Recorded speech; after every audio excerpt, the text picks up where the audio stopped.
opportunity to be waited on hand and foot, who could pass it up?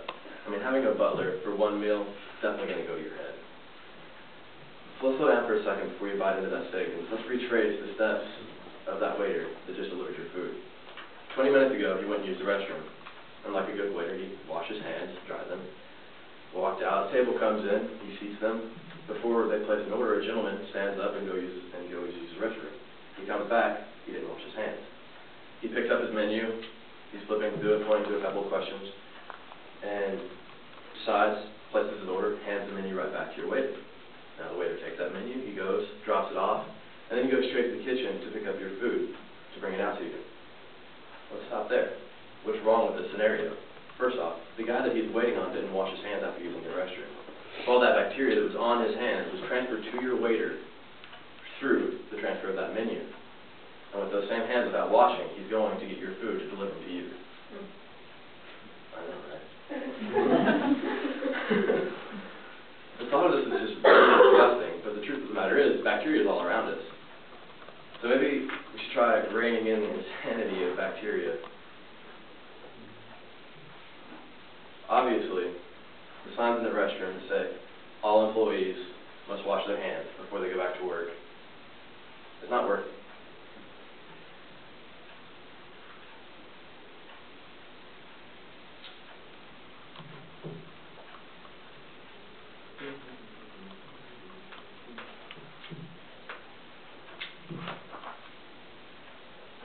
To protect people and the health, we need to make it more convenient and mandatory of washing after we handle anything that's unsanitary.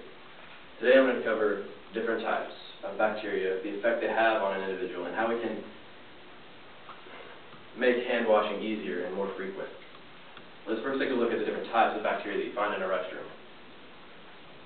There are so many different types of bacteria that we can look at that are in the restroom, but I want to zoom in on just a couple of them and let you know how you come in contact with them. According to Jennifer Wadner at WebMD, a freelance writer, you come in contact with staph, E. coli, and MRSA, a type of staph that has life-threatening infections. So how would you get these diseases from the restroom? Well, you get staph from other people who have staph. They go to the restroom, the things that they touch transfer that staph bacteria onto those objects waiting for another host. Now E. coli comes from the fecal matter that may not go down the chute. It resides and thrives in the moist places of the restroom, like the puddles on the floor or the bottom of your sink. That also leads to another question: how does fecal matter get to your sink where you wash your hands? I thought that was a little disturbing. Well, Professor Chuck Gerber did an experiment with MSN, and he showed that with dye and paper covered in water-sensitive strips, place the paper all around the restroom, and he lifted the lid on the toilet and flushed. And the evidence was all over the walls. You could see thousands of water droplets all over the restroom. Now the question is, was it just water? No, it's not. That bacteria that also went into the restroom is now all over the walls. Also the sink, the towel dispenser, and the door handle. All things that we touch when we think our hands are clean.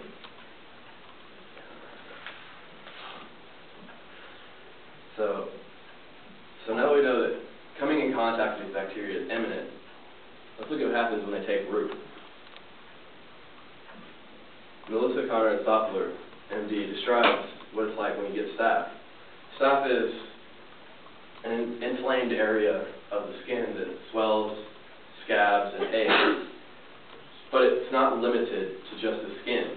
It can go to the breast region of a woman and infect the milk. It can also go to major organs and cause them to shut down. Now, E. coli, not quite as serious, but does have its effects. One strain of E. coli is EHEC, causes bloody diarrhea and failure. but the main cause of E. coli infection is human-to-human contact when someone did not wash their hands after using the restroom.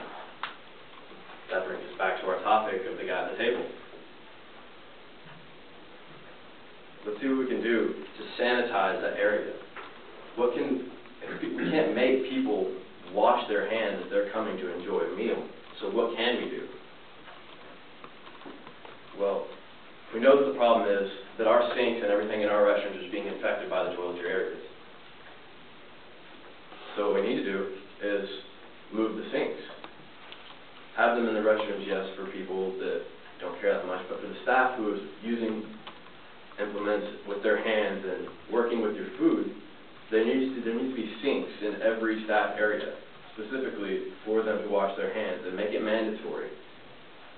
So after using anything that is not sanitary, make it important that they wash their hands before they handle any kind of food or go back out to the customers. On a website called Restaurant Focus, they state that all employees should be enforced to wash their hands after any activity, whether it's taking an order, answering a phone call, or using the restroom.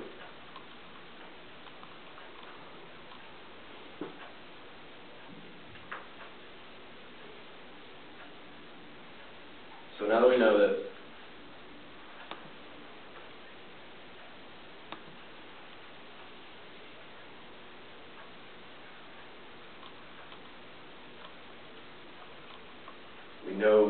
coming in contact with these bacteria is imminent. There's nothing that we can do about it. But increasing the number of sinks and making it mandatory for people to come, for the wait staff to use them, helps prevent sickness and prevents that E. coli or staph from transferring to your plate of food.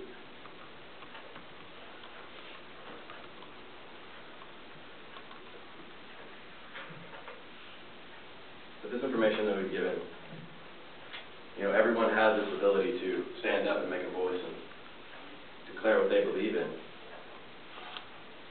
So what we all do, we all make a difference. We all think that having E. coli on your steak is a little disturbing. I mean, I know that I wouldn't really want my steak to be contaminated by the guy at table 12 just because he handed a dirty menu back to my waiter. So, what we all do, before you take a bite of your next steak when you go out to eat, think, did he wash his hands? All right.